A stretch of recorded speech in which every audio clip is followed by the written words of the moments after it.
श्रीमन्नारायण नारायणे नारायण श्रीमन्नारायणे नारायणे नारायणे श्रीमन्नारायण नारायणे नारायण।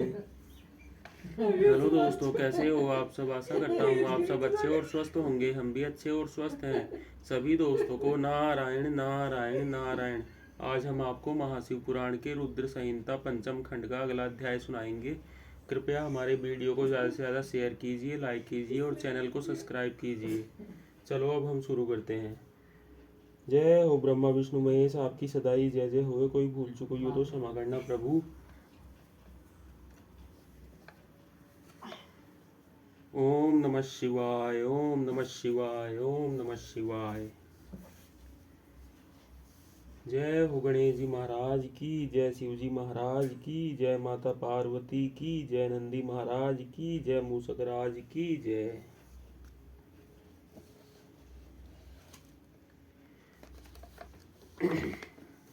दोस्तों, आज का हमारा अगला अध्याय है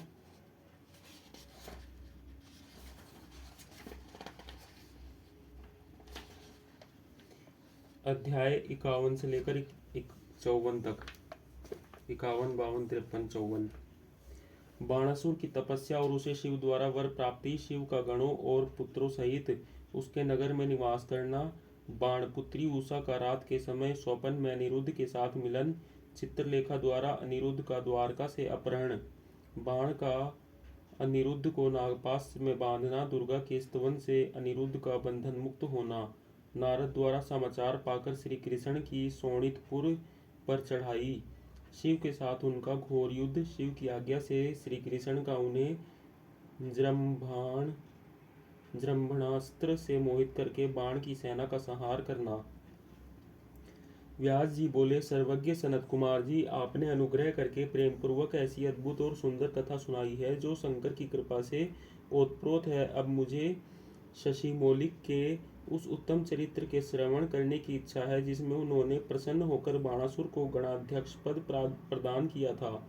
सनत कुमार जी ने कहा, व्यास जी, परमात्मा शंभु की उस कथा को जिसमें उन्होंने प्रसन्न होकर बाणासुर को गणनायक बनाया था, आदर पूर्वक श्रवण करो। इसी प्रसंग में महाप्रभु शंकर का वह सुंदर चरित्र भी आएगा जिसमें उन्होंने बाणासुर पर अनुग्रह करके श्री कृष्ण के साथ संग्राम किया था। व्यास जी, दक्ष प्रजापति की 13 कन्याएं कश्यप मुनि की पत्नियां थी। वे सब की सब पतिव्रता और सुशीला थी। उनमें दिति सबसे बड़ी थी, जिसके लड़के दैत्य कहलाते हैं। अन्य पत्नियों से भी देवता तथा चराचर सहित समस्त प्राणी पुत्र रूप से उत्पन्न हुए थे। ज्येष्ठ पत्नी दिति के गर्भ से सर्वप्रथम 2 महाबली पुत्र पैदा हुए। उनमें हिरण्यकश्यपु ज्येष्ठ था और उसके छोटे भाई का नाम हिरण्याक्ष था। हिरण्यकशिपु के 4 पुत्र हुए। उन दैत्य श्रेष्ठों का क्रमश हाद, ह्राद, अनुह्राद, श्राद्ध और प्रहलाद नाम था। उनमें प्रहलाद जितेंद्रिय तथा महान विष्णु भक्त हुए। उनका नाश करने के लिए कोई भी दैत्य समर्थ न हो सका। प्रहलाद का पुत्र विरोचन हुआ। वह दानियों में सर्वश्रेष्ठ था।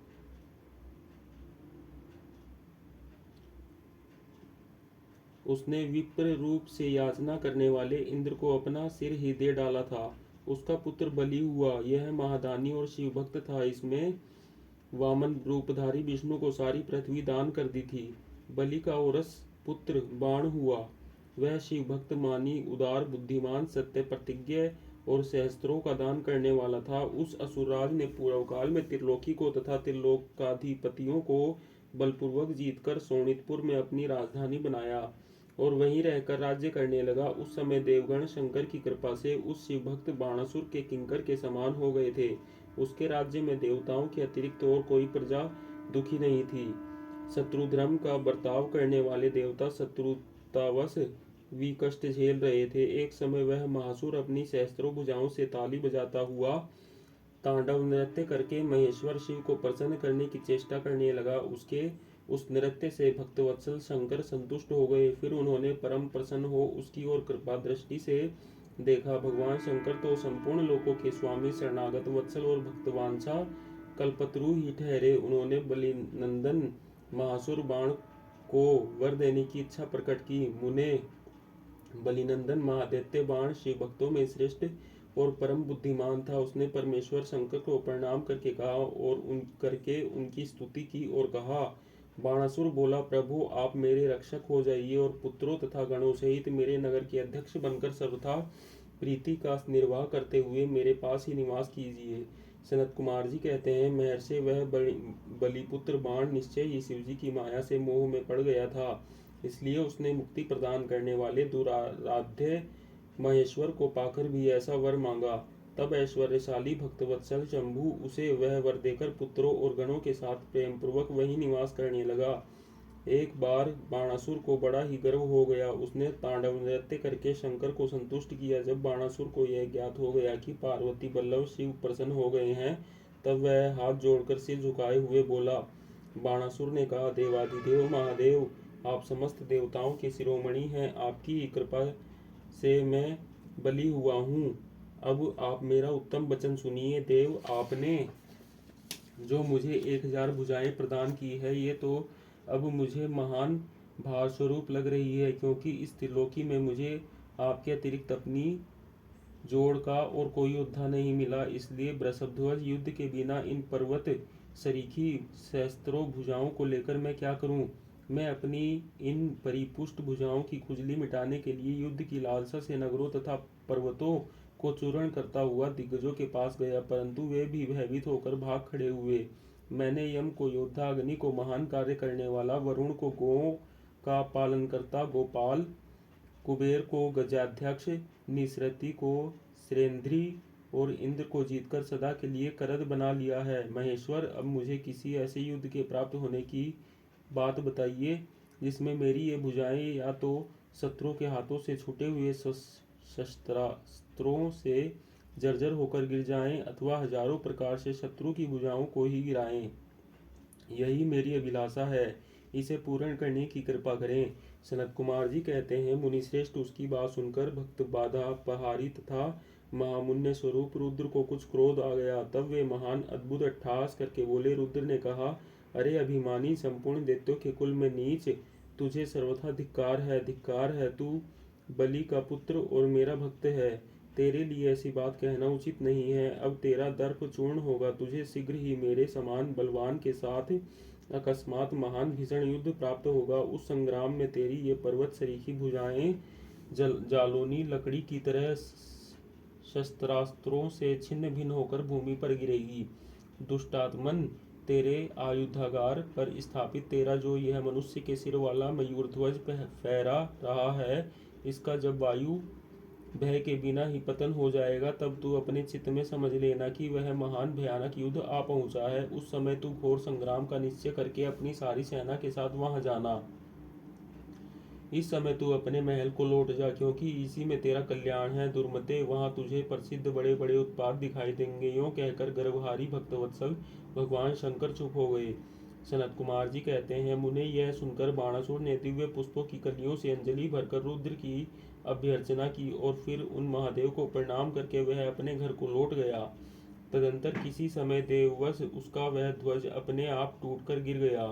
यह देखकर बाणासुर हर्षित हो युद्ध के लिए उद्यत हो गया। वह अपने हृदय में विचार करने लगा कि कौन सा युद्ध प्रेमी योद्धा किस देश से आएगा, जो नाना प्रकार के शास्त्रास्त्रों का प्रागामी विद्वान होगा और मेरी सहस्त्रों भुजाओं को ईंधन की तरह काट डालेगा, तथा मैं भी अपने अत्यंत तीखे शस्त्रों से उसके सैकड़ों टुकड़े कर डालूंगा। इसी समय शंकर की प्रेरणा से वह काल आ गया। एक दिन बाणासुर की कन्या उषा वैशाख मास में माधव की पूजा करके मांगलिक श्रृंगार से सुसज्जित हो रात के समय अपने गुप्त अंतपुर में सो रही थी। उसी समय वह स्त्री भाव प्राप्त हो गई। तब देवी पार्वती की शक्ति से उषा को स्वप्न में श्री कृष्ण के पुत्र अनिरुद्ध का मिलन प्राप्त हुआ। जागने पर वह व्याकुल हो गई और उसने अपनी सखी चित्रलेखा से स्वप्न में मिले हुए उस पुरुष को ला देने के लिए कहा। तब चित्रलेखा ने कहा, देवी, तुमने स्वप्न में जिस पुरुष को देखा है, उसे भला मैं कैसे ला सकती हूँ, जबकि मैं उसे जानती ही नहीं। उसके यूं कहने पर दैत्य कन्या उषा प्रेमांध होकर मरने पर उतारू हो गई। तब उस दिन उसकी उस सखी ने उसे बचाया। मुनिश्रेष्ठ, अंड की पुत्री चित्रलेखा बड़ी बुद्धिमती थी। वह बाणतेनया उषा से पुनः बोली। चित्रलेखा ने कहा, सखी, जिस पुरुष ने तुम्हारे मन का अपहरण किया है उसे बताओ तो सही। वह यदि त्रिलोकी में कहीं भी होगा तो मैं उसे लाऊंगी और तुम्हारा कष्ट दूर करूंगी। सनत कुमार जी कहते हैं, महर्षि यूं कहकर चित्रलेखा ने वस्त्र के पर्दे पर देवताओं, दैत्यों, दानवों, गंधर्वों, सिद्धों, नागों और यक्ष आदि के चित्र अंकित किए।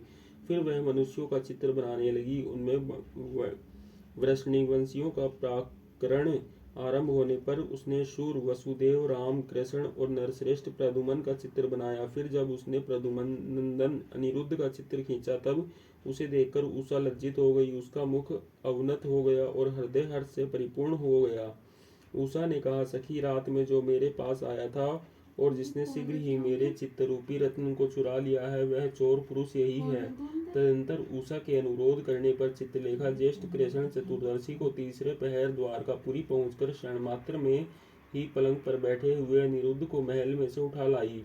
वह दिव्य योगिनी थी। उषा अपने प्रियतम को पाकर प्रसन्न हो गई। इधर अंतपुर के द्वार की रक्षा करने वाले वेतधारी पहरेदारों ने चेष्टाओं से तथा अनुमान से इस बात का लक्ष्य कर लिया। उन्होंने एक दिव्य शरीरधारी, दर्शनीय, साहसी तथा समरप्रिय नवयुवक को कन्या के साथ दुशीलता का आचरण करते हुए देख भी लिया। उसे देखकर कन्या के अंतपुर की रक्षा करने वाले उन महाबली पुरुषों ने बलिपुत्र बाणासुर के पास जाकर सारी बातें निवेदन करते हुए कहा। द्वारपाल बोले, देव, पता नहीं आपके अंतपुर में बलपूर्वक प्रवेश करके कौन पुरुष छिपा हुआ है। वह इंद्र तो नहीं है जो वेश बदलकर आपकी कन्या का उपभोग कर रहा है। महाबाहु दानवराज, उसे यहाँ देखिए देखिए और जैसा उचित समझिए वैसा कीजिए। इसमें हम लोगों का कोई दोष नहीं है। सनत कुमार जी कहते हैं, मुनिश्रेष्ठ द्वारपालों का वह वचन तथा कन्या के दूषित होने का कथन सुनकर महाबली दानवराज बाण आश्चर्यचकित हो गया। तदंतर वह कुपित होकर अंतपुर में जा पहुंचा। वहां उसने प्रथम अवस्था में वर्तमान दिव्य शरीरधारी अनिरुद्ध को देखा। उसे महान आश्चर्य हुआ। फिर उसने उसका बल देखने के लिए 10,000 सैनिकों को भेजकर आज्ञा दी कि इसे मार डालो। सेना ने अनिरुद्ध पर आक्रमण किया। तब अनिरुद्ध ने बात की बात में 10,000 सैनिकों को काल के हवाले कर दिया। फिर तो असंख्य सेना पर सेना आने लगी और अनिरुद्ध उन्हें काल का ग्रास बनाने लगे। तदंतर उन्होंने बाणासुर का वध करने के लिए एक शक्ति हाथ में ली जो कालाग्नि के समान भयंकर थी। फिर उसी से रथ की बैठक में बैठे हुए बाणासुर पर प्रहार किया। उसकी गहरी चोट खाकर वीरवर बाण उसी क्षण घोड़ों सहित वहीं अंतर्ध्यान हो गया। फिर महावीर बलिपुत्र बाणासुर ने जो महान बल संपन्न तथा शिवभक्त था, छलपूर्वक नागपाश से अनिरुद्ध को बांध लिया। इस प्रकार उन्हें बांधकर और पिंजरे में कैद करके वह युद्ध से उपराम हो गया। तत्पश्चात बाण कुपित होकर महाबली सूतपुत्र से बोला। बाणासुर ने कहा, सूतपुत्र, घास फूस से ढके हुए अगाध कुएं में ढकेलकर इस पापी को मार डाल। अधिक क्या कहूँ, इसे सर्वथा मार ही डालना चाहिए।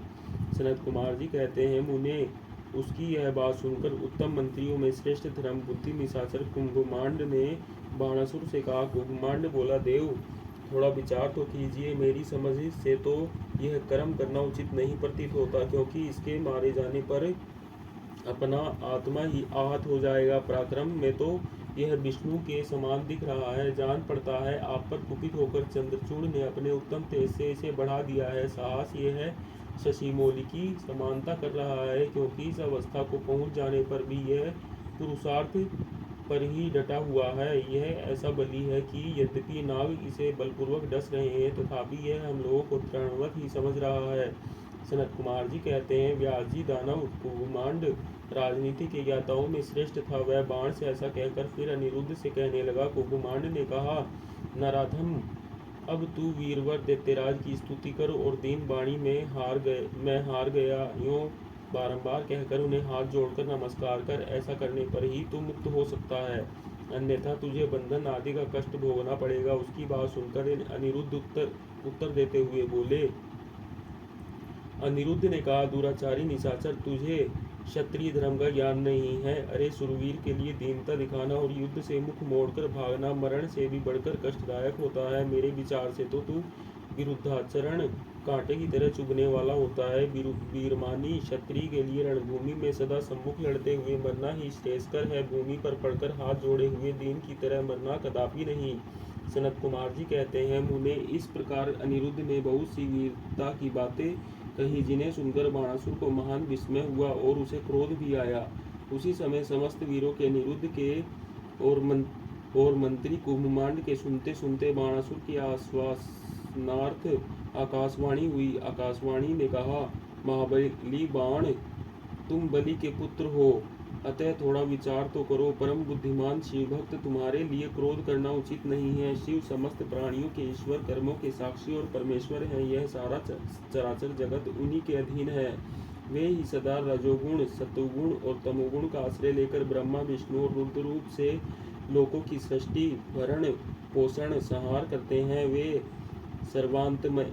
सर्वांतर्यामी, सर्वेश्वर, सबके प्रेरक, सर्वश्रेष्ठ, विकार रहित, अविनाशी, नित्य और मायाधीश होने पर भी निर्गुण है। बलि के श्रेष्ठ पुत्र, उनकी इच्छा से निर्बल को भी बलवान समझना चाहिए। महामते, मन में यूं विचार कर स्वस्थ हो जाओ। नाना प्रकार की लीलाओं के रचने में निपुण भक्तवत्सल भगवान शंकर गर्व को मिटा देने वाले हैं। वे इस समय तुम्हारे गर्व को चूर कर देंगे। सनत कुमार जी कहते हैं, महामुने, इतना कहकर आकाशवाणी बंद हो गई। तब उसके वचन को मानकर बाणासुर ने अनिरुद्ध का वध करने का विचार छोड़ दिया। तदंतर विषैले नागों के पास से बंधे हुए अनिरुद्ध उसी क्षण दुर्गा का स्मरण करने लगे। अनिरुद्ध ने कहा, शरणागत वत्सले, आप यश प्रदान करने वाली हैं। आपका रोष बड़ा उग्र होता है। देवी, मैं नागपाश से बंधा हुआ हूँ और नागों की विष ज्वाला से संतप्त हो रहा हूँ, अतः शीघ्र पधारिए और मेरी रक्षा कीजिए। सनत कुमार जी कहते हैं, मुनीश्वर, जब अनिरुद्ध ने पिसे हुए काले कोयले के समान कृष्ण वर्ण वाली काली को इस प्रकार संतुष्ट किया, तब ज्येष्ठ कृष्ण चतुर्दशी की महारात्रि में वहां प्रकट हुई। उन्होंने उन सर्परूपी भयानक बाणों को भस्मसात करके अपने बलिष्ठ मुक्कों के आघात से उस नाग पंजर को विदीर्ण कर दिया। इस प्रकार दुर्गा ने अनिरुद्ध को बंधन मुक्त करके उन्हें पुनः अंतपुर में पहुंचा दिया और स्वयं भी अंतर्ध्यान हो गई। इस प्रकार शिव की शक्ति स्वरूपा देवी की कृपा से अनिरुद्ध कष्ट से छूट गए, उनकी सारी व्यथा मिट गई और वे सुखी हो गए। तदंतर प्रद्युम्न नंदन अनिरुद्ध शिव भक्ति के प्रताप से विजयी हो अपनी प्रिया बाणतनया को पाकर परम हर्षित हुए और अपनी प्रियतमा उषा के साथ पूर्ववत सुखपूर्वक विहार करने लगे। इधर पौत्र अनिरुद्ध के अदृश्य हो जाने तथा नारद जी के मुख से उसके बाणासुर के द्वारा नागपाश से बांधे जाने का समाचार सुनकर 12 अक्षौहिणी सेना के साथ प्रद्युम्न आदि वीरों को साथ ले भगवान श्री कृष्ण ने शोणितपुर पर चढ़ाई कर दी। उधर भगवान श्री रुद्र भी अपने भक्त के पक्ष में सज धज कर आ डटे। फिर तो श्री कृष्ण और श्री शिव का बड़ा भयानक युद्ध हुआ। दोनों ओर से ज्वर छोड़े गए। अंत में श्री कृष्ण ने स्वयं श्री रुद्र के पास आकर उनका स्तवन करके कहा, सर्वव्यापी शंकर, आप गुणों से निर्लिप्त होकर भी गुणों को प्रकाशित करते हैं। गिरिशाई भूमन, आप स्वयं प्रकाश हैं। जिनकी बुद्धि आपकी माया से मोहित हो गई है, वे स्त्री, पुत्र, गृह आदि विषयों में आसक्त होकर दुख सागर में डूबते उतारते हैं। जो अजितेंद्रिय पुरुष प्रारब्धवश इस मनुष्य जन्म को पाकर भी आपके चरणों में प्रेम नहीं करता, वह शोचनीय तथा आत्मवंचक है। भगवान, आप गर्वहारी हैं। आपने ही तो इस गर्वीले बाण को साप दिया था, अतः आपकी ही आज्ञा से मैं बाणासुर की भुजाओं का छेदन करने के लिए यहाँ आया हूँ। इसलिए महादेव, आप इस युद्ध से निर्वृत्त हो जाइए। प्रभो, मुझे बाण की भुजाओं को काटने के लिए आज्ञा प्रदान कीजिए, जिससे आपका शाप व्यर्थ न हो। महेश्वर ने कहा, तात, आपने ठीक ही कहा है कि मैंने ही इस दैत्यराज को शाप दिया है और मेरी ही आज्ञा से आप बाणासुर की भुजाएं काटने के लिए यहाँ पधारे हैं। किंतु रामानाथ, हरे क्या करूं, मैं तो सदा भक्तों के ही अधीन रहता हूँ। ऐसी दशा में वीर मेरे देखते बाण की भुजाएं कैसे काटी जा सकती है। इसलिए मेरी आज्ञा से आप पहले जृंभणास्त्र द्वारा मुझे जृंभित कर दीजिए, तत्पश्चात अपना अभीष्ट कार्य संपन्न कीजिए और सुखी होइए। सनत कुमार जी कहते हैं, मुनीश्वर शंकर जी की यूँ कहने पर सांग्रपाणी श्री हरि को महान विस्मय हुआ। वे अपने युद्ध स्थान पर आकर परम आनंदित हुए। व्यास जी तदंतर नाना प्रकार के अस्त्रों के संचालन में निपुण श्री हरि ने तुरंत ही अपने धनुष पर जम्भणास्त्र का संधान करके उसे पिनाकपाणी शंकर पर छोड़ दिया। इस प्रकार श्री कृष्ण जम्भणास्त्र द्वारा जम्भित हुए शंकर को मोह में डालकर खड़ग, गदा और सृष्टि आदि से बाण की सेना का संहार करने लगे। ओम नमः शिवाय, ओम नमः शिवाय, ओम नमः शिवाय। जय हो ब्रह्मा विष्णु महेश, आपकी सदा ही जय जय होवे। कोई भूल चूक हुई हो तो क्षमा करना प्रभु। दोस्तों आज के लिए इतना ही। सभी को नारायण नारायण नारायण।